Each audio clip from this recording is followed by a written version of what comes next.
Hello hello hello hello hello hello hello hello hello hello hello hello hello. हाँ जी, very good evening, very good evening, very good evening भाई, की हाल चाल? बढ़िया हो सारे? तंदुरुस्त हो?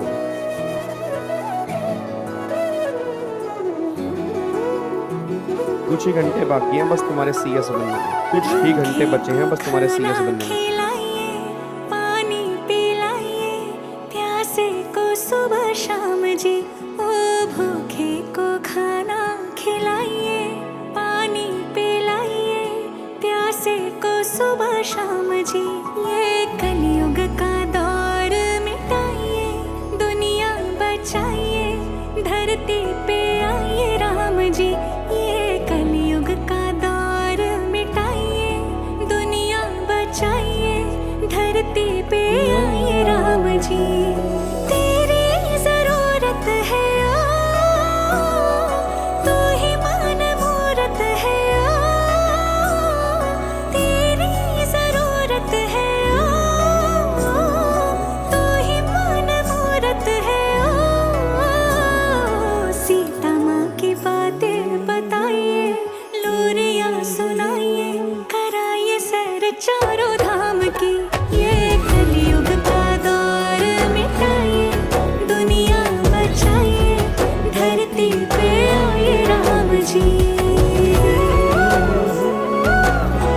घंटे बचे हैं तुमरे सीएस बनने में, तुम सब सीएस बनने वाले हो जी।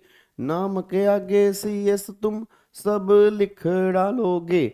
सीएस श्रुति हो या सीएस राहुल, चाहे सीएस प्रीति वंदना, सीएस रोहित, चाहे सीएस अभिषेक हो, चाहे CS Rashmi. Oh my God. चलो जी, very good evening, very good evening, very good evening. की हाल चाल? बहुत बढ़िया, बढ़िया ही होना चाहिए जी। तो फाइनली फाइनली फाइनली एक क्लास हमारी आईबीसी की बची हुई थी, उसके लिए आज मैं आपके सामने यहाँ पर प्रस्तुत हुआ हूँ। एक तो फास्टैग सीआरपी, अच्छा वैसे सीआर वाला आईबीसी हमारा सारा खत्म हो चुका है, ठीक है ना। आज हमारा लेक्चर नंबर 44 है।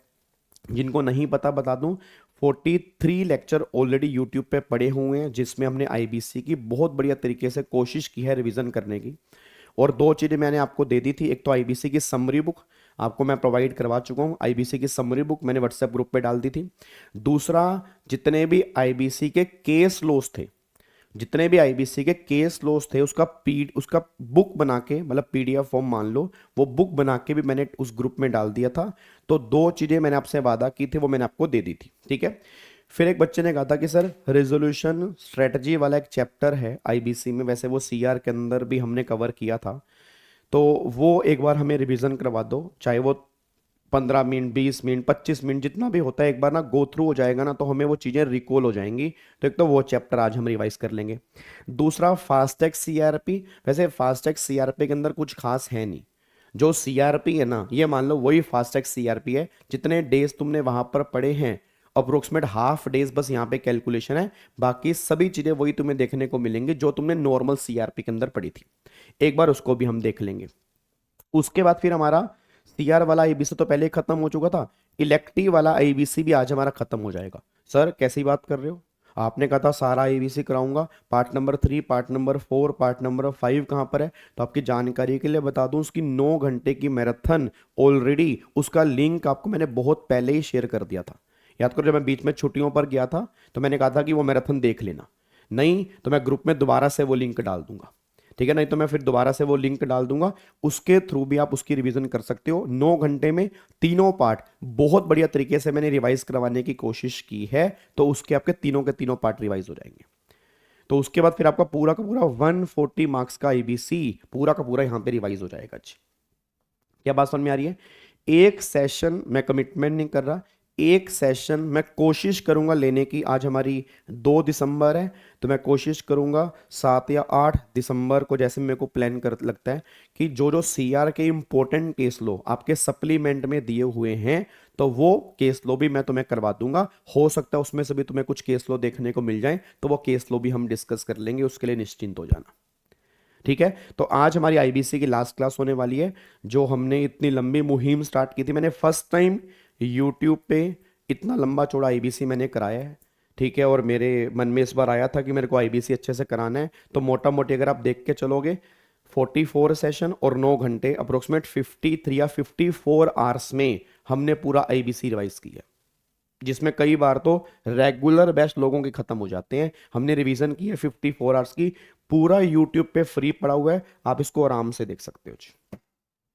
ठीक है जी, चलो अब एक बार सारे के सारे बच्चे फटाफट से यहाँ पे आना जी, इधर देखो ध्यान से। तो एक तो ये टॉपिक था रेजोल्यूशन स्ट्रेटजी वाला। ठीक है, इसके नोट्स बिल्कुल सिंपल लैंग्वेज के अंदर मैंने यहाँ पर बनाए हैं। वैसे अगर आप खुद भी पढ़ोगे तो भी खुद भी आपको समझ में आ जाएंगे, बट एक बार मैं तुम्हें फटाफट से रिवीजन करवा देता हूँ ताकि तुम्हें वो चीज़ें समझ में आए। एक तो ये हो गया, और एक फिर आपका फास्टैग सीआरपी वाला टॉपिक हो गया, एक फटाफट से हम वो भी देख लेंगे।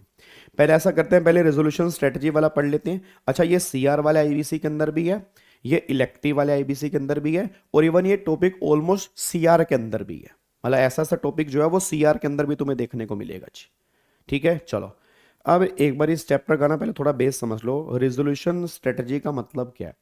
देखो, नाम से ही क्लियर है कि कंपनी को रिजोल्व करने के लिए हम कौन कौन सी स्ट्रेटजीज यूज कर सकते हैं, वो सारी बातें इस टॉपिक में तुम्हें देखने को मिलेंगी।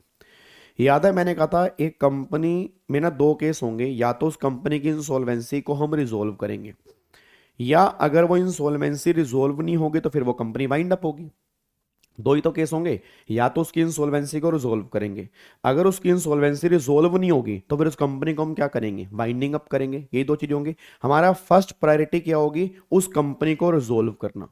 जब उस कंपनी की इंसॉल्वेंसी को रिजोल्व करने की कोशिश करेंगे, तो जो रिजोल्यूशन एप्लीकेंट होते हैं ना, वो अलग अलग तरह की स्ट्रेटजीज बना के देते हैं कि हम इस कंपनी को कैसे रिजोल्व कर सकते हैं। मतलब जो ये कंपनी की इंसॉल्वेंसी है, इसको हम कैसे रिजोल्व कर सकते हैं, इसलिए वो रिजोल्यूशन स्ट्रेटजीज बना के देते हैं कि हम किस तरह से इस कंपनी की इंसॉल्वेंसी को रिजोल्व कर पाएंगे। तो आओ जी, अब एक बार यहाँ पे देखते हैं। सबसे पहला देखो यहाँ पे जी, what happen when a company can not pay its debt. क्या होता है जब कंपनी कोई डेट पे करने के लायबल नहीं हो पाती है? तो भैया पहला काम तो होता है उस कंपनी को सेव करने की कोशिश करते हैं, सीआरपी हो गया। ठीक है, अगर सीआरपी फेल हो गया तो फिर कंपनी को क्या करेंगे, लिक्विडेशन में लेके जाएंगे। और आईबीसी अप्लाई कब होता है, जब डिफॉल्ट 1 करोड़ से ऊपर का होता है। ठीक है, रेजोल्यूशन क्या होता है, रेजोल्यूशन का मेन होता है कंपनी को बचाना। कंपनी को बचाना कैसे भी करके बचाना, चाहे कंपनी के स्ट्रक्चर में चेंज करके बचाना, चाहे कंपनी की ओनरशिप में चेंज करके बताना। ठीक है, अच्छा अब रेजोल्यूशन में क्या क्या इंक्लूड हो सकता है, तो भैया मर्जर हो गया, अमलगामेशन हो गया, ठीक है, मैनेजमेंट में चेंज करना हो गया, acquisition, demerger, slump sale, financial restructuring, ये सभी तरीके होते हैं एक कंपनी की इंसॉल्वेंसी को रिजोल्व करने के, और इसी को ही रिजोल्यूशन स्ट्रेटजी कहते हैं। यही हमारी रिजोल्यूशन स्ट्रेटजी है। उसके बाद देखो कैपिटल रिस्ट्रक्चरिंग हो गया, मतलब नए शेयर इशू करना, पुराने शेयर को कैंसिल, याद है वो बायबैक हो गया। ठीक है ना, बायबैक हो गया, आपका रिडक्शन ऑफ शेयर कैपिटल हो गया, ऑल्ट्रेशन ऑफ शेयर कैपिटल हो गया। तो ये भी कंपनी के रेजोल्यूशन के तरीके ही हैं, और ये मैंने कहाँ किए थे, याद करो सीआर के टॉपिक में चैप्टर 1 में किया ना था, फाइनेंशियल रीस्ट्रक्चरिंग वाला जो हमने टॉपिक किया था, वही बातें यहाँ पे हैं। उसके बाद एनी अदर मेथड हो सकते हैं कंपनी को रिवाइव करने में, और अगर कोई रेजोल्यूशन प्लान सक्सेसफुल नहीं हो रहा तो फिर कंपनी कहां जाएगी, लिक्विडेशन। अब सीआरपी काम कैसे करता है, पहले तो सीआरपी शुरू होता है, मतलब सीआरपी स्टार्ट होता है, फिर रेजोल्यूशन प्रोफेशनल अपॉइंट होता है, वो सारा कंट्रोल अपने हाथ में ले लेता है। फिर रेजोल्यूशन प्रोफेशनल क्या करता है, रेजोल्यूशन प्लान्स को इनवाइट करता है, और फिर प्लान जो आएंगे, याद है वो सेक्शन 32 की सारी कंडीशन वो सेटिस्फाइड करेंगे। फिर वहां पे सीओसी बनती है, सीओसी रेजोल्यूशन प्लान को अप्रूव करती है, फिर फाइनली एनसीएलटी अप्रूव करती है, और तब जाके वो रेजोल्यूशन प्लान अप्रूव हो जाता है। अब रिस्ट्रक्चरिंग के तरीके क्या क्या होते हैं जी, याद करो ये बात आपने सीआर के अंदर ही पढ़ी होगी। रीस्ट्रक्चरिंग के तरीके क्या होते हैं? डेट को इक्विटी में कन्वर्ट करना, कि कई बार क्रेडिटर कहते हैं हम अपने डेट को इक्विटी में कन्वर्ट कर लेते हैं। जैसे अभी बात हुई थी मेरे ख्याल से, अभी गवर्नमेंट ऑफ इंडिया ने आई थिंक वोडाफोन के अंदर, वोडाफोन आइडिया के अंदर अपने डेट को इक्विटी में कन्वर्ट किया, तो गवर्नमेंट के पास कई शेयर आ गए हैं। तो एक्चुअल में वो क्या है? वो रीस्ट्रक्चरिंग का टूल्स ही तो है कि चलो तुम हमारे पैसे नहीं दे पा रहे, तुम अपनी कंपनी के शेयर्स दे दो, सिंपल सी बात है। अगर तुम पैसे नहीं दे पा रहे तो अपनी कंपनी के शेयर्स हमें दे दो, क्लेश खत्म करो। तो उसको बोलते हैं conversion of debt into equity. फिर फ्रेश सिक्योरिटी इशू करके कंपनी क्या करती है? कंपनी कई बार नए शेयर फिर क्रेडिटर्स को इशू कर सकती है।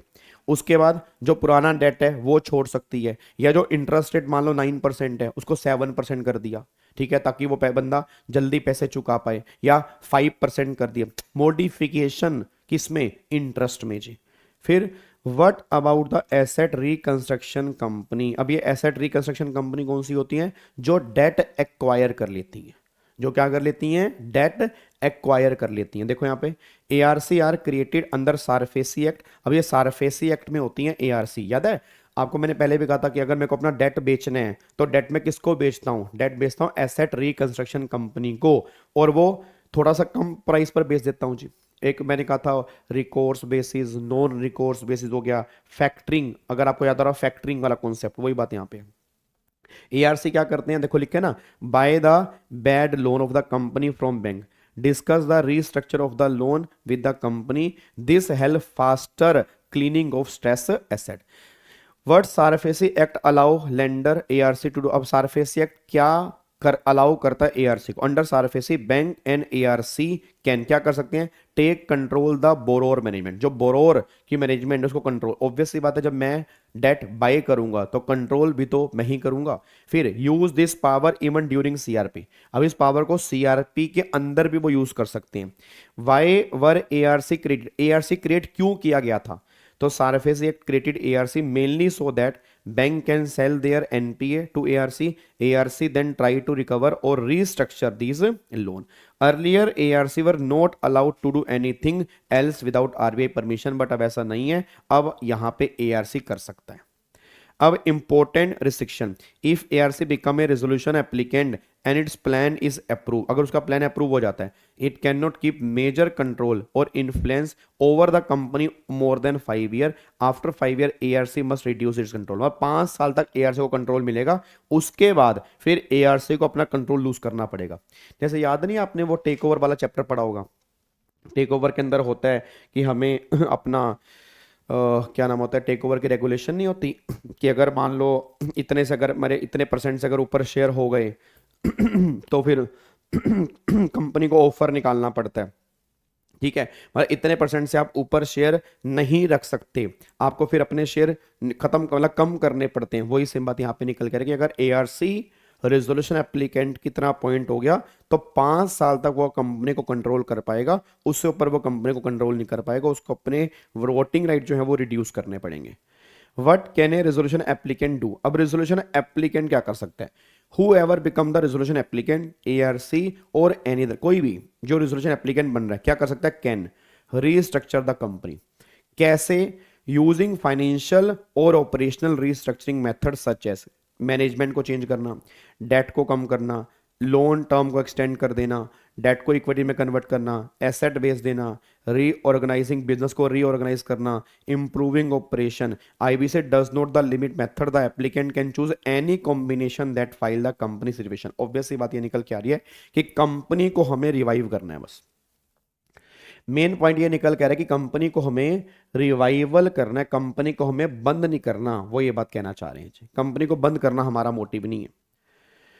अब कॉर्पोरेट रीस्ट्रक्चरिंग किसे कहती हैं? अब ये पॉइंट हम सीआर के अंदर पढ़ चुके हैं, पूरा का पूरा सीआर का पहला चैप्टर इस बेस के ऊपर है, याद है? कॉर्पोरेट रिस्ट्रक्चरिंग, कंपनी की मैनेजमेंट हो गया, कंपनी की ओनरशिप होगा, कंपनी के स्ट्रक्चर में चेंज करना, ठीक है, रीस्ट्रक्चरिंग करना, किसकी?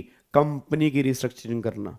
तो उसने देखो यहां पर जी, corporate restructuring means changing and reorganizing a company structure, asset, business, finance to make its healthier and more efficient. आपको मैंने उस टाइम भी कहा था सीआर के अंदर भी, जब तक एक कंपनी रिस्ट्रक्चरिंग नहीं करेगी तब तक एक कंपनी आगे ग्रो नहीं कर सकती। एक कंपनी को अगर ग्रो करना है तो उसको रीस्ट्रक्चरिंग करनी बहुत जरूरी है, ये बात ध्यान दो। क्या बात समझ में आ रही है? इट हेल्प, अब ये कंपनी की हेल्प किस में करता है?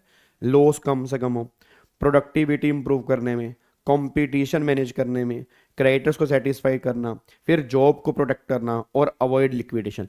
Under the insolvency and bankruptcy code 2016 list what all a resolution plan can include to revive a stress company.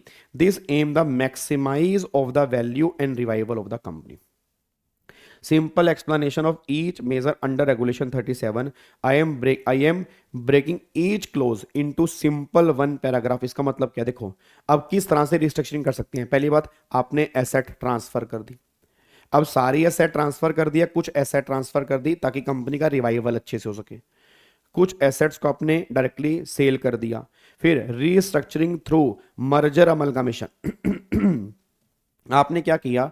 आपने एसेट डायरेक्टली नहीं बेची, आप कंपनी को मर्ज करना चाह रहे हैं, आप कंपनी को मर्ज करेंगे, आप कंपनी को डीमर्ज करेंगे, ठीक है जी, आप कंपनी का अमलगामेशन करेंगे।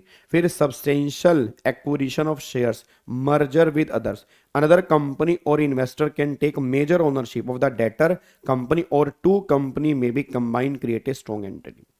फिर कैंसलेशन और डीलिस्टिंग द शेयर्स। भाई अगर कंपनी लिस्टेड कंपनी है, आपको लग रहा है कि लिस्टेड केस रेगुलेशंस बहुत सारी हैं, आपको कंपनी को डीलिस्ट करवाना है, उससे कंपनी अच्छे से रिवाइव हो सकती है, आप वो भी कर सकते हो।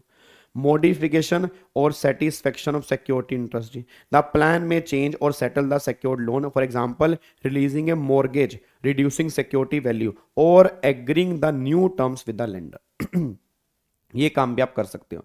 आगे फिर क्योरिंग और वेविंग ब्रीचेस, मतलब जो आपने कोई कंडीशंस वॉयलेट की है, जो आपने कोई कंडीशन वॉयलेट की है, if the company has violate loan condition earlier the resolution plan में करेक्ट द ब्रीच और waive the default to give the company fresh start. याद है पॉइंट हमने पार्ट नंबर 3 के अंदर भी किया था, फ्रेश स्टार्ट प्रोसेस, सब कुछ भूल के एक नई शुरुआत करते हैं।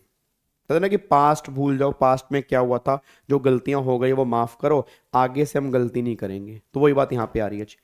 Reduction in dues to creditors, the amount payable to lenders can be reduce because the company can not repay entire amount, this is commonly called haircut. इसको हेयर कट कहते हैं और एक क्वेश्चन इस बार के एग्जाम के अंदर भी बना था, अगर आपने लास्ट एग्जाम दिए थे जून के अंदर, और पहला क्वेश्चन था हेयर कट क्या होता है, जिसमें क्रेडिटर्स अपना शेयर कम कर लेते हैं, रिड्यूस कर लेते हैं। तो जो ऑब्वियस ही बात है ना, मैंने तुम्हें 100 रुपए लेने थे, मैंने कहा चलो 50 रुपए दे देना, तो 50 रुपए का हेयर कट मैं सहन कर लूंगा, इसको हेयर कट बोलते हैं। उसके बाद चेंजिंग द लोन टर्म्स, अब लोन टर्म्स को भी चेंज कर सकते हैं। भाई 15 साल का है, 20 साल में दे दूंगा, ठीक है, 12% 8% इंटरेस्ट दे दूंगा। फिर अमेंडमेंट ऑफ कंपनी डॉक्यूमेंट्स, आप कंपनी के एमओए एओए के अंदर अगर कोई स्ट्रिक्ट कंडीशन है, आप उसको भी अमेंड करवा सकते हो। फिर issuance of new security, company जो है वो नए शेयर, डिवेंचर, बॉन्ड इशू कर सकती है ताकि उसके पास कैश आए, ठीक है, और कैश आएगा तो कंपनी अच्छे से और रिवाइव हो जाएगी। या फिर जो क्रेडिटर्स का डेट है उसके बदले में शेयर इशू कर सकती है, या एसेट के बदले में शेयर इशू कर सकती है, और एनी अदर पर्सन। अब दिस हेल्प रिड्यूस डेट और रेज फ्रेश फंड। अब चेंज इन गुड्स और सर्विसेज, द कंपनी में चेंज व्हाट इट मेक और सेल, शिफ्टिंग टू प्रोडक्ट्स और services that are more profitable और सस्टेनेबल। फिर वो कह रहे हैं चेंज इन टेक्नोलॉजी, अब कंपनी टेक्नोलॉजी को अडॉप्ट कर सकते हैं, नई नई टेक्नोलॉजी जो मार्केट में चल रही है। और ऑब्वियस ही बात है, कल की बात है, कल मैं सुन रहा था, जो भी उसने, कौन है यार वो जो ट्विटर का ओनर है, नाम नहीं आ रहा दिमाग में, एक्स, जिसका नाम पहले ट्विटर था अब एक्स हो गया, जो सबसे रिचेस्ट पर्सन है, अरे यार क्या नाम है उसका, ट्विटर का ओनर, यार नाम दिमाग में क्यों नहीं आ रहा, शक्ल दिमाग में आ गई है, नाम नहीं आ रहा, एक्स कंपनी,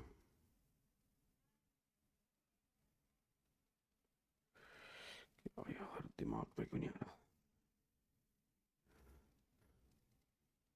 हाँ इलोन मस्क है भाई साहब, दिमाग खराब, इलोन मस्क।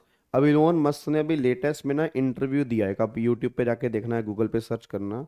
वो कह रहा है अगले आने वाले 10-15 साल के बाद आपके लिए जॉब करना ऑप्शनल हो जाएगा, मतलब आप जॉब नहीं भी करोगे ना तो भी तुम्हारा काम एआई कर लेगा। इस लेवल का वो एआई तैयार कर रहे हैं। वो कह रहा है रोबोट्स और एआई के बाद बहुत सारी जॉब्स ऐसी होंगी जो लोगों के लिए करनी ऑप्शनल होंगी, मतलब रखना जरूरी नहीं होगा, वो काम रोबोट्स और एआई भी कर सकते हैं। और जो स्पेस है, स्पेस वो ट्रांसपोर्टेशन का एक माध्यम बन जाएगा कि स्पेस में आना जाना नॉर्मल हो जाएगा। तो मतलब आप समझ रहे हो आने वाले, अब मुझे नहीं पता उस टाइम तक, आने वाले 50 साल के बाद, 50 साल तक ऑब्वियस सी बात है हम जिंदा रहेंगे नहीं रहेंगे, आप तो हो सकता है, बट कमिंग जनरेशन जो है, जैसे मान लो जो आने वाली जनरेशन है, जो बच्चे अब पैदा हो रहे हैं, वो किस लेवल का काम देखेंगे आप इमेजिन भी नहीं कर सकते। यार आप अभी देख लो ना, पिछले 5 साल में कितना चेंज आ गया। आपने कभी सोचा था कि चैट जीपीटी आएगा, चैट जीपीटी से चीजें आसान भी हो जाएंगी, मुश्किल भी हो जाएंगी। आज बड़ी बड़ी कंपनी में एम्प्लॉयज को बाहर निकाल रहे हैं, इसलिए नहीं बाहर निकाल रहे कि उनको नीड नहीं है, इसलिए बाहर निकाल रहे हैं कि वहां पर एआई वो काम कर रहा है। अब जहां जहां पर वो एआई काम कर रहा है तो वो क्या करेंगे इनको लोगों को रख के? भाई एआई तो 24 घंटे काम कर सकता है, हम थोड़ा 24 घंटे काम कर सकते हैं, समझ रहे बात मेरी? आज बड़ी बड़ी कंपनी रोबोट्स के बेस पे सारा काम कर रही है। आज बड़े बड़े इवन आजकल तो बड़े बड़े ऑपरेशंस रोबोट्स कर रहे हैं सर। बाहर तो ड्राइवरलेस कार आ गई है, बताओ। इलोन मस्क ने ड्राइवरलेस गाड़ी निकाली है, ड्राइवर ही नहीं है, बताओ, ड्राइवर ही नहीं है।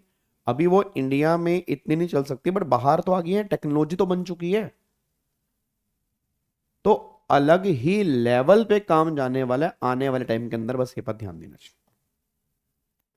और एग्जाम भी इस तरह से होंगे, एग्जाम भी मैंने बोला कि एग्जाम भी ऑब्वियस बात है, कोई बड़ी बात नहीं, कोई बड़ी बात नहीं, आने वाले कई सालों के बाद एग्जाम भी एआई बेस्ड बना करेंगे और एआई बेस्ड चेक हुआ करेंगे। ना कोई एरर होगा, मतलब ह्यूमन एरर खत्म हो जाएंगे ना, ह्यूमन एरर खत्म हो जाएंगे। और आजकल एग्जाम तो वैसे भी एआई बेस्ड बन रहे हैं, वो तो इंस्टीट्यूट, सीए इंस्टीट्यूट तो खुद ही मान रहा है कि हम भैया यूज करते हैं, क्यों नहीं यूज करें यार। जब आप लोग चैट जीपीटी यूज कर रहे हैं, जेमिनी यूज कर रहे हैं, इतने सारे एआई यूज कर रहे हैं, तो हम क्यों नहीं यूज करें? हमें कौन सी रिस्ट्रिक्शंस है यूज करने में? हाँ, सिलेबस में तुम्हारे से आएगा, जो तुम्हें सिलेबस दे रखा आएगा उसमें से, बट किस लेवल का पेपर आएगा वो हमारे ऊपर है अब। तो ये आने वाले टाइम में टेक्नोलॉजी जो है वो अलग तरह की रहेगी, और वही कह रहे हैं कि कंपनी को है, कंपनी अपनी टेक्नोलॉजी जो है वो चेंज कर सकती है। obtaining government approval, company can take all necessary permission from state or central government or other authority required for implementing the resolution plan. Sale of asset to multiple applicant plus treatment of leftover asset. Some assets may be sold to different resolution applicant. The plan must also explain how remaining asset will be handled. ये आपको बताना पड़ेगा। फिर नई security, अच्छा ये point तो दोबारा से रिपीट हो रहे हैं ये पॉइंट तो दोबारा से आ रहे हैं, ठीक है। अब यहां पे आओ, अब रीस्ट्रक्चरिंग थ्रू मर्जर, अमलगामेशन और डीमर्जर। अब इनके थ्रू आप रीस्ट्रक्चरिंग कैसे कर सकते हो? तो पहला है बेसिक आइडिया, एक कंपनी में B merge with another company, combine और split to improve its working and financial performance. In insolvency cases, these tools help revive the stressed company instead of sending into liquidation. कि insolvency में ये तरीके जो है help करते हैं company को रिवाइव करने में। How does this work in insolvency resolution? अब ये जैसे इस चैप्टर का नाम क्या है, रेजोल्यूशन स्ट्रेटजी, वही पूछ रहे हैं कि ये तरीके कैसे हेल्प करते हैं एक कंपनी के रेजोल्यूशन में। During CRP, the resolution plan submitted by resolution applicant may purpose merging the corporate debtor with a resolution applicant company, merging the corporate debtor with a group company, or splitting certain units of the corporate debtor. अब कह रहे the aim is to use the asset efficiently and bring the company back to health. What happen in merger, amalgamation, demerger? अब इसमें क्या होगा? When two company merge or one split, the shareholder of the original company receive the shareholder of new or merge company. एक बात बताओ भी, Tata company का demerger हुआ, तो टाटा कंपनी के डीमर्जर में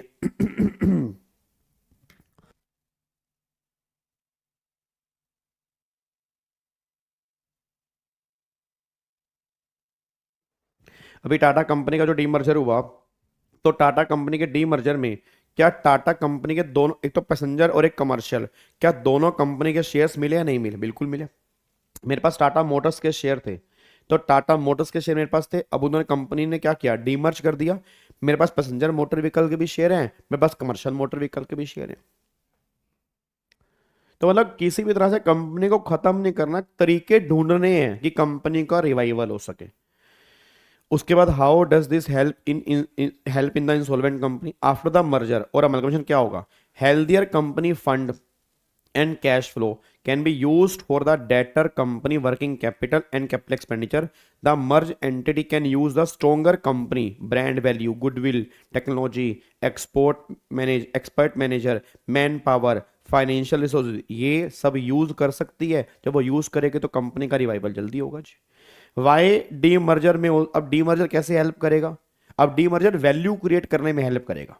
भाई टाटा ने 2 व्हीकल कंपनी अलग की, रीजन ताकि एक ब्रांड वैल्यू निकल के आए, क्योंकि उसको समझ नहीं आ रहा था कि पैसेंजर मोटर व्हीकल से कितना रिवेन्यू आ रहा है, कमर्शियल मोटर व्हीकल से कितना रिवेन्यू आ रहा है। फिर लोग जो इन्वेस्टमेंट कर रहे थे उनको समझ नहीं आ रहा था कि इन्वेस्टमेंट हम किस कंपनी में कर रहे हैं।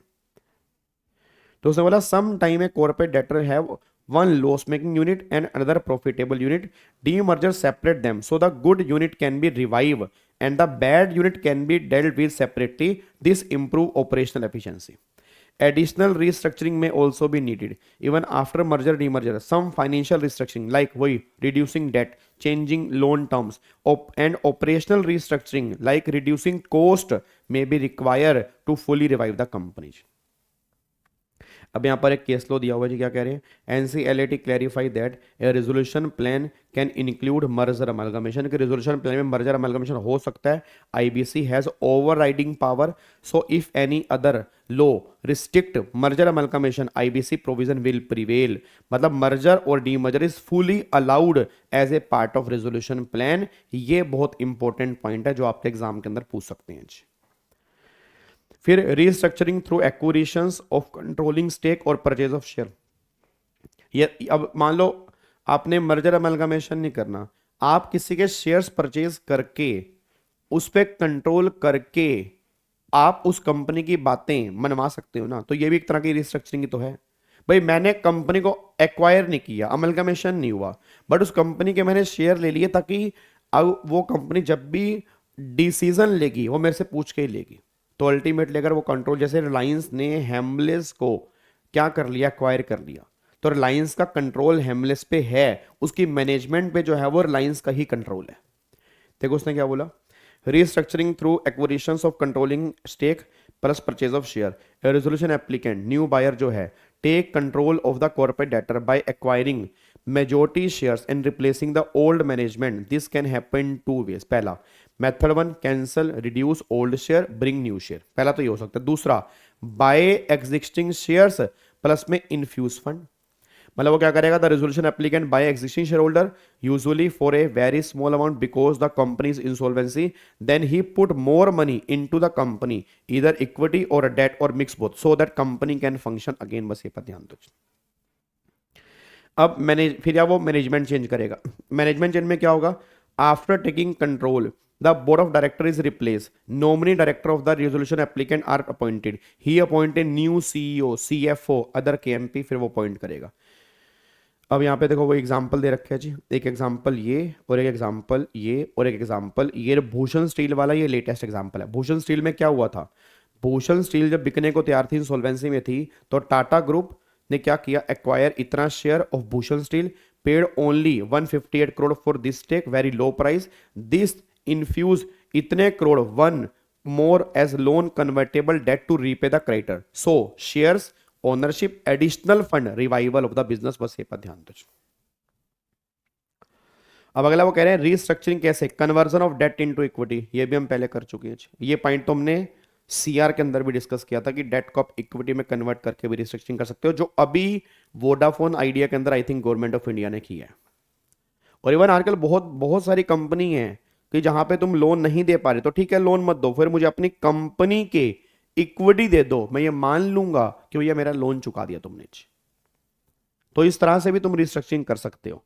देखो, instead of asking the company to repay the debt, the creditors agree to convert some और all their debt into shares और bond of the company. This reduce the immediate burden on the company.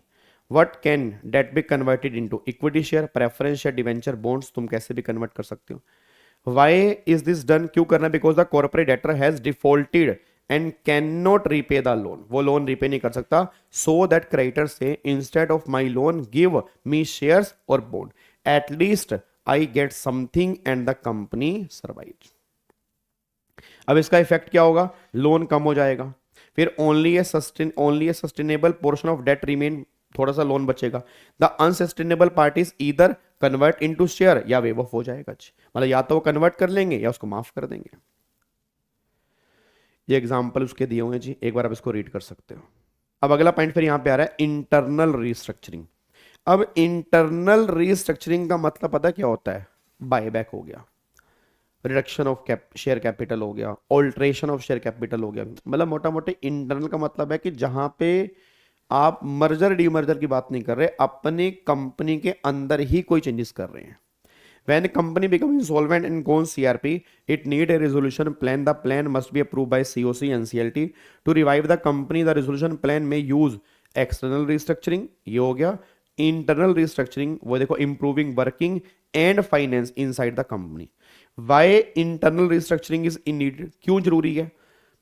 पहला, because every company has different problem. So the resolution applicant must study. क्या study करेगा? Business के type क्या है, business का size कितने हैं, market condition, industry situation, vendor and customer relation, financial creditor, internal rules, applicable rules, ये सब के सब यहां पे उसको देखने पड़ेंगे। इंटरनल रिस्ट्रक्चरिंग दो तरह की होती है, ऑपरेशनल रिस्ट्रक्चरिंग और फाइनेंशियल रिस्ट्रक्चरिंग। अब ऑपरेशनल रिस्ट्रक्चरिंग का मतलब क्या होता है कि जो कंपनी के ऑपरेशन है उसमें चेंजेस करना वगैरह। ऑपरेशनल रिस्ट्रक्चरिंग का मतलब है this means improving the day to day working of the company so that it become efficient and profitable. Objective increase business, reduce cost, improve profitability. Why operational restructuring में include, sorry operational restructuring में क्या include होता है, creating new department, आपने नया department create कर दिया भाई, मान लो मेरे को, हमें अपने कोचिंग सेंटर में एक नया डिपार्टमेंट बनाना है, मान लो sale department, purchase department, management department, marketing department, internal restructuring हो गया। फिर रिमूविंग और डाउन साइजिंग डिपार्टमेंट्स, आपने कम कर दिए, डिपार्टमेंट बहुत ज़्यादा थे, लोगों को परेशानी हो रही थी।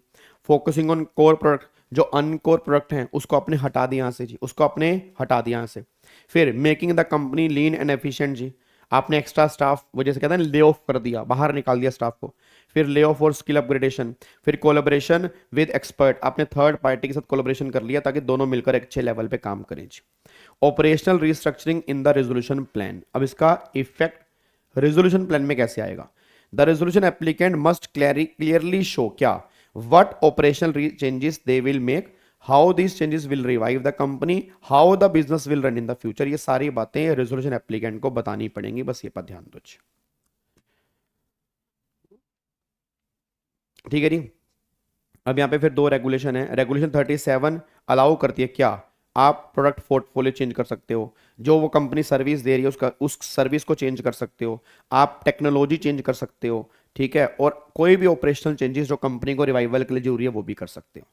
फिर बिजनेस प्लान रिक्वायरमेंट जी, अब बिजनेस प्लान रिक्वायरमेंट कहता है रेजोल्यूशन प्लान मस्ट शो, जो रेजोल्यूशन प्लान आप दे रहे हो उसमें शो करना है अपने क्या, if address the cause of default, why the company failed earlier, और क्या आपने इसके लिए स्टेप्स लिए। It is feasible and viable, ये जो प्लान है फिजिबल और वाइबल क्यों है। इट हैज इंप्लीमेंटेशन प्लान, मतलब आप बताओ इस प्लान को आप कैसे इंप्लीमेंट करोगे जो आप हमें दे रहे हैं। It mention require approval and timelines, कौन कौन से अप्रूवल चाहिए और कब कब तक अप्रूवल ले लोगे इन सबकी। The resolution applicant has to capability to implement the plan, आपके पास कैपेबिलिटी है इस प्लान को इंप्लीमेंट करने की, ये भी आपको बताना पड़ेगा। अब एसेंस ऑफ दिस प्रोविजन, वही कंपनी अच्छा काम करेगी फ्यूचर में, अगर ये रिस्ट्रक्चरिंग हो जाएगी कंपनी अपने कोर पार्ट पे काम करेगी तो वैसे बात है कंपनी फिर अच्छा काम करेगी।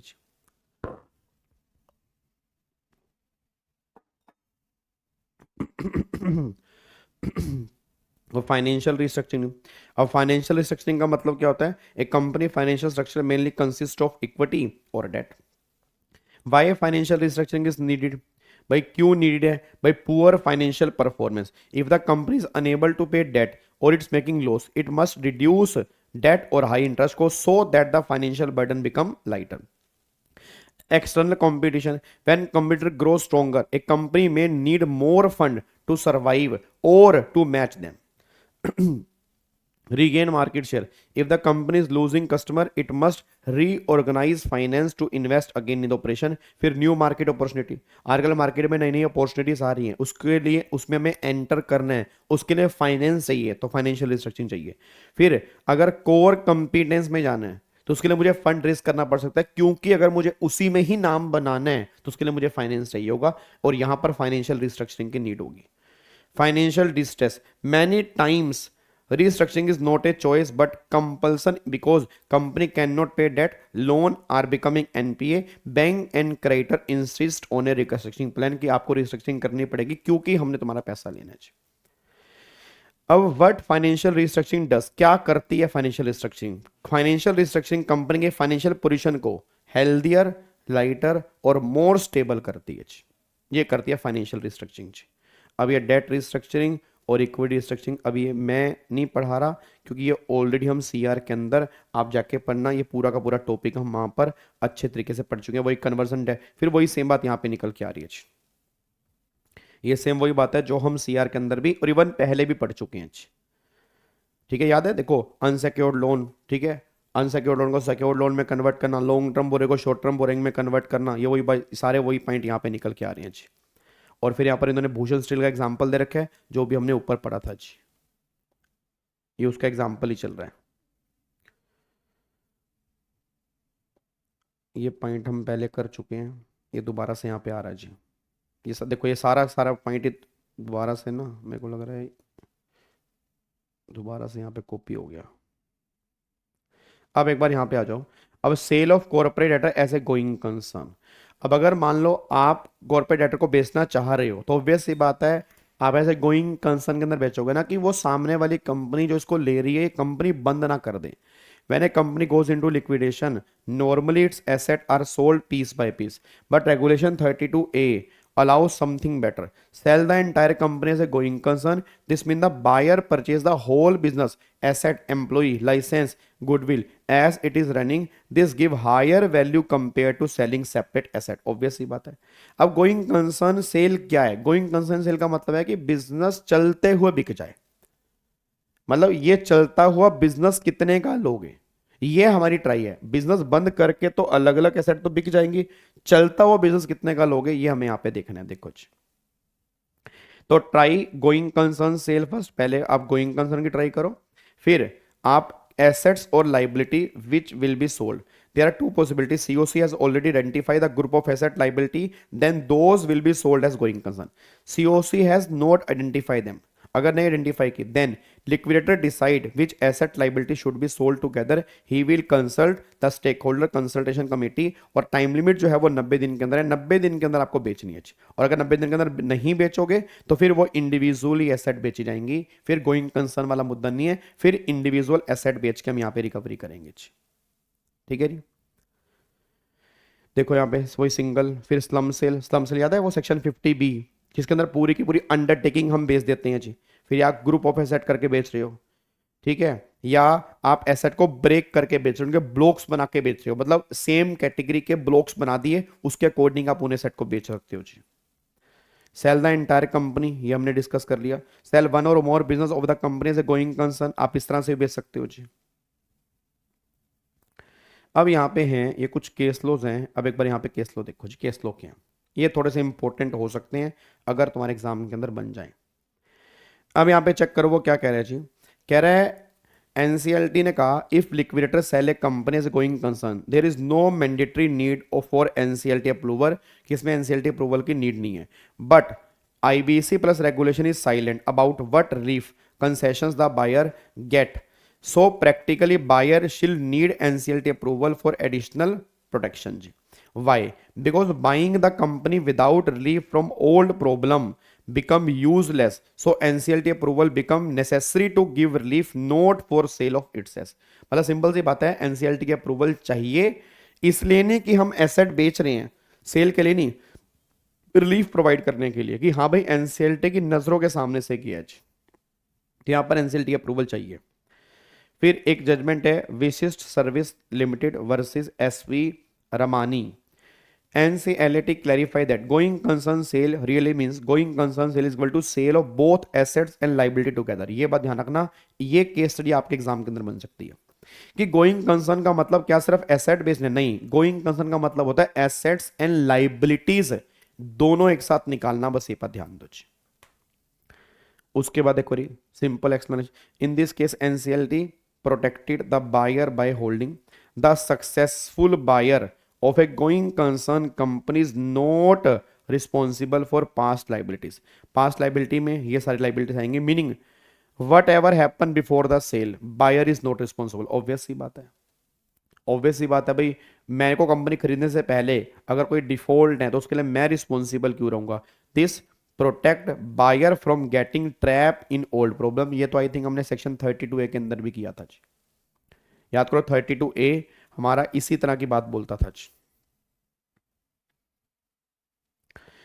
उसके बाद एक बार इशू क्या था, regulation 33 of liquidation, regulation allow the liquidator to sell perishable assets और asset losing value fast. Does question है लिक्विडेटर नीड एनसीएलटी अप्रूवल, ना, इसके अंदर एनसीएलटी का अप्रूवल नहीं चाहिए। जो पेरिशेबल एसेट्स हैं जल्दी खराब हो जाएंगी तो एनसीएलटी की एसेट अप्रूवल की अगर वेट करेंगे तो एसेट खराब हो जाएंगे। देखो यहाँ पे जी, no approval needed if the liquidator find that an asset is perishable or will lose value significantly if not sold quickly, then liquidator can directly sell such asset without going into NCLT। आप उसको directly बेच सकते हो। आगे देखो जी, next judgement यहाँ पे है, petitioner wanted Swiss challenge method to be use in liquidation sale. हो सकता है, याद है स्विस चैलेंज मेथड तो उसके अंदर भी होता था, इंसॉल्वेंसी के अंदर भी। एक तरह से बोली जैसे आईपीएल के अंदर लगती है, जो जीतेगा वो कंपनी को खरीद लेगा जी। तो यहाँ पर उसने को यहाँ पे बोला, हाई कोर्ट कहता है high court did not decide to issue itself, instead it said this is a matter for regulator IBI to decide, so the petition is treated as a representation to IBI. IBI should examine whether Swiss challenge method can be included allowed under liquidation regulation. High court ने कहा मुझे तो लगता है, but ये matter मेरा नहीं है, मैटर आईबीआई का है, तो आईबीआई डिसाइड कर ले कि हमें स्विस चैलेंज मेथड यहां पे चाहिए नहीं चाहिए जी। आगे री, what happen, CoC rejected all resolution plan, liquidation was order, promoter said give us a chance to settle dues, NCLT said too late, when can settlement happen, NCLT clarify that settlement is possible only at 3 stage, before admission CRP, before CoC form या under section 12A जो withdrawal वाला है। In this case, all these states were already over, so promoter cannot ask to settlement now. Even in liquidation, revival must be explored. NCLT referred to Supreme Court judgment. Liquidation is the last option. Even in liquidation, business can be sold as a going concern. So NCLT directed the liquidator continue running the business, try to revive it, explore sale as a going concern, allow compromise arrangement under 230 Companies Act। मतलब कोशिश करो एक company चलती रहे, company बंद ना हो जी। और कॉम्प्रोमाइज अरेंजमेंट का मतलब क्या होता है जी, जो हमने 230 के अंदर पढ़ा हुआ है सीआर के अंदर। और कौन कॉम्प्रोमाइज अरेंजमेंट की एप्लीकेशन डाल सकता है, कोई भी डाल सकता है जी। अब यहां पे लास्ट जजमेंट है, रेजोल्यूशन एप्लीकेंट इतनी voting with CoC submit resolution plan where no upfront cash was being invested, applicant wanted control of the company and wanted to sell the company after 2 years, many exemptions and unclear conditions were asked, the plan mostly depend on future income of the company, what did NCLT say, plan is not acceptable, why, no protection of all stakeholder, too many uncertainty, no money brought in, a resolution plan must involve real fund, zero upfront money was invested, conflict of interest, NCLT conclusion, resolution plan is uncertain, speculative, not fair to all stakeholder, not bring real money, seeking too many concession. तो plan हम क्या कर रहे हैं, reject कर रहे हैं, क्योंकि इसमें कोई सर्टेनिटी नहीं है। हाँ, अगर सीओसी ने अप्रूव कर दिया और लीगल तरीके से अप्रूव किया तो कोई दिक्कत नहीं है, फिर वो सीओसी की कमर्शियल विजडम है। बट अगर इलीगल तरीका है, ये प्लान जो पास किया सीओसी ने वो लीगल तरीका नहीं है, इस प्लान में लीगैलिटी नहीं है, इलीगल तरीका है, उस केस के अंदर फिर एनसीएलटी बीच में इंटरफेरेंस कर सकता है। तो ये पॉइंट्स आपके यहां पे निकल के आ रहे हैं, ठीक है। तो ये हमारा रेजोल्यूशन स्ट्रेटजी वाला पॉइंट था जी। अब यहाँ पे एक बार आ जाओ इसके ऊपर, फास्टैग सीआरपी, अब ये फास्टैग सीआरपी तो मतलब छोटी कंपनीज पे लगता है, जो स्टार्टअप्स होते हैं या स्मॉल कंपनी होती हैं। स्मॉल कंपनी की डेफिनेशन वैसे चेंज हुई है 1 दिसंबर को ही। 10 और 100, आई थिंक 100 करोड़ और 10 करोड़ की लिमिट वहाँ पे आ गई है स्मॉल कंपनी की, बट हमारे एग्जाम के लिए एप्लीकेबल नहीं है, वो अगले जून के लिए एप्लीकेबल है। देखो स्मॉल कंपनी, अब फास्टैग सीआरपी का मतलब है जहाँ पे काम जल्दी से चलेगा। अब बड़ी बड़ी कंपनियों में टाइम लगता है, तो छोटी छोटी कंपनियों ने बोला यार हमारे ऊपर टाइम तो मत लगाओ ना। हमारे ऊपर टाइम लगाने का मतलब क्या है, हमें तो जल्दी फ्री करो, हमारी इंश्योरेंस जल्दी रिजोल्व करो। तो फिर गवर्नमेंट ने क्या किया, स्टार्टअप्स के लिए और स्मॉल कंपनी के लिए फास्टैग सीआरपी वाला कॉन्सेप्ट निकाला। वहां पर आपके डेज होते हैं I think 180 days plus 90 days, total 330, यहाँ पे 90 डेज होते हैं टोटल, और 45 दिन का एक्सटेंशन मिलता है टोटल। वहां पे 90 का मिलता है, 45 का मिलता है, ठीक है। और बाकी रेगुलेशन सेम है, यहाँ पर भी आईआरपी, आरपी, क्लेम कलेक्ट करना, वेरीफाई करना, फिर रिजोल्यूशन एप्लीकेंट, रिजोल्यूशन सब कुछ होता है, बट वो करना जो है वो हमें 90 दिन के अंदर करना है। देखो यहाँ पे जी, तो इसमें क्या होता है जी, स्मॉल कंपनी और स्टार्टअप्स, और एक unlisted company with total assets as reported in the financial statement of the immediately proceeding financial year not exceeding ₹1 crore. तो इन तीनों में से कोई भी फास्टैग सीआरपी के अंदर जा सकता है। अब स्मॉल कंपनी, पहली बात तो यहाँ पे स्टार्टअप्स है, स्टार्टअप्स में कौन कौन आएगा, वही if it is incorporated as a private limited company, obvious बात है पब्लिक कंपनी नहीं होनी चाहिए, और ए लिमिटेड लाइबिलिटी पार्टनरशिप, और 10 साल अभी क्रॉस नहीं होने चाहिए उसको, टर्नओवर जो उसकी है 100 करोड़ से ऊपर ना हो, और वर्किंग कर रही हो इनोवेशन वाले एरिया में जी, तो वो स्टार्टअप्स वाली कैटेगरी में आएंगी। और स्मॉल कंपनी की डेफिनेशन जो है वो सेक्शन 2 क्लोज नंबर 85 के अंदर वही पढ़ना जो पहले की है। आई थिंक मेरे ख्याल से यहाँ पे small company 40 I think turnover यहाँ पे निकल के आती है शायद। एक बार कंपनीज एक्ट में सेक्शन 2 क्लोज नंबर 85 में लेटेस्ट वाली देखना, अभी जो 1 दिसंबर को चेंज हुई है उसमें 10 और 100 की लिमिट है, वो एप्लीकेबल नहीं है, बस ये पर ध्यान देना चाहिए, ठीक है। देखो टाइम पीरियड फॉर कंप्लीशन, अब टाइम पीरियड जो है यहाँ पे तुम्हें कंप्लीट करना है 90 दिन के अंदर, नहीं होता तो फिर यहाँ पर जब वहां पे कितनी वोटिंग चाहिए एक्सटेंशन के लिए, आई थिंक वहां पे अगर आप याद कर रहा हो वहां पे 90% वोटिंग चाहिए, यहाँ पे चाहिए 75% एक्सटेंशन के लिए। तो आपका एक्सटेंशन मिलेगा, आपका एक्सटेंशन मिल जाएगा यहाँ पर 45 डेज का जी, ठीक है जी, 45 डेज का मिलेगा, और एक ही बार मिलेगा जी, एक बार से ऊपर एक्सटेंशन नहीं मिल सकता। देखो वही बात यहाँ पे लिखी है कि 90 दिन के अंदर खत्म करना है, अगर 75 अप्रूवल है तो आप 45 डेज के एक्सटेंशन ले सकते हो, एक्सटेंशन जो है वो एक ही बार मिलेगा जी। ये मोटा मोटा फास्टैग सीआरपी है। उसके बाद तो फिर आपके देखो रेगुलेशन स्टार्ट है, ये सारी यहाँ से रेगुलेशन स्टार्ट हो जाएंगे जी। वही रिजोल्यूशन प्रोफेशनल अपॉइंट जो हमने किया था सेम वही, फिर वो सेक्शन नंबर 43 से लेकर 52 तक 51 तक ट्रांजैक्शंस, पब्लिक अनाउंसमेंट करना, ठीक है। फिर वही वाली सारी ऑपरेशनल क्रेडिटर क्लेम जमा कराएंगे, फिर फाइनेंशियल क्रेडिटर क्लेम जमा कराएंगे, वही सारी रेगुलेशन है जो हमने सीआरपी के अंदर पढ़ी है जी। तो ये मोटा मोटी हमारा यहाँ पे निकल के आ रहा है, बस ये पर ध्यान दो जी। क्या बात मेरी समझ में आ रही है, ठीक है जी। तो ये आपने एक बार पढ़ना है। अब जाके हमारी आईबीसी की रिवीजन मेरे अकॉर्डिंग यहाँ पे मैंने अपना बेस्ट दिया जी, बाकी आपके लिए हर बच्चे के लिए मैं परफेक्ट नहीं हो सकता, क्योंकि एक्सपेक्टेशन कभी मीट नहीं कर सकता कोई भी टीचर, एक्सपेक्टेशन जो होती हैं वो लिमिटलेस होती हैं। बट मैंने पूरी कोशिश की है, मतलब फर्स्ट टाइम प्रोफेशनल के लिए मैंने आईबीसी पूरा रिवाइज करने की कोशिश की है, ठीक है। लास्ट टाइम में सिर्फ मैंने 12 घंटे की आई थिंक एक ही मैराथन ली थी मैंने, और इस बार टोटल मान के चलो 12-12 घंटे की 4 मैराथन से भी ऊपर हो चुकी हैं अगर आप आवर्स काउंट करोगे, ठीक है। तो अगर आपको मैराथन चाहिए आप इन्हीं को एक कंबाइन करके मैराथन भी मान सकते हो जी, ठीक है। थैंक यू सो मच जिन्होंने भी ये रिवीजन क्लासेस देखी हैं, thank you so much, all the very very best. बहुत बढ़िया तरीके से पढ़ाई करो, आगे बढ़ो, पेरेंट्स को नाम रोशन करो, और जल्दी जल्दी सीएस की डिग्री अचीव करो, क्योंकि आपके नाम के आगे सीएस जिस दिन लग जाएगा उस दिन आपको बहुत मजा आएगा, आपकी फैमिली बहुत प्राउड फील करेगी, बस ये बात ध्यान दो जी, ठीक है। Thank you so much, God bless you, Jai Hind, thank you so much, bye bye.